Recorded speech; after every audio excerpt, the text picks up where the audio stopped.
Noong panahon ng mga hari sa Babylonia, si Daniel ay kilala sa kanyang katalinuhan, karunungan, at higit sa lahat, sa kanyang matibay na pananampalataya sa Diyos.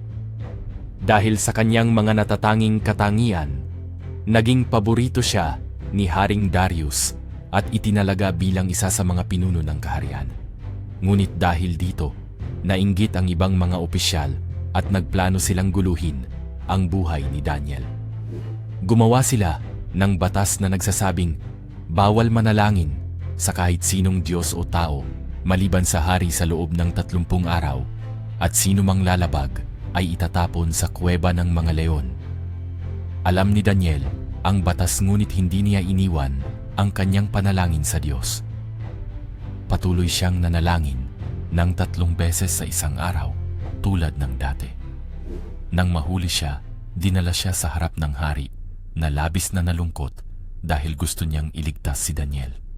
Ngunit dahil sa batas, wala siyang magawa kundi ipatupad ito. Itinapon si Daniel sa kuweba ng mga leon. Magdamag na nanatili si Daniel doon, ngunit sa kabila ng panganib, nanatili siyang matatag at nanalig sa Diyos.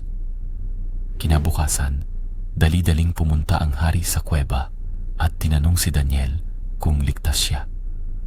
Sagot ni Daniel, isinara ng Diyos ang bibig ng mga leon, kaya hindi siya nasaktan. Lubos ang pasasalamat at tuwa ng hari. Kaya agad niyang inutusan na ilabas si Daniel at parusahan ang mga nagplano ng kasamaan laban sa kanya. Ang kwento ni Daniel ay nagtuturo na ang tapat na pananampalataya at matibay na pagtitiwala sa Diyos ay nagdadala ng himala, proteksyon at tagumpay sa kabila ng mga pagsubok.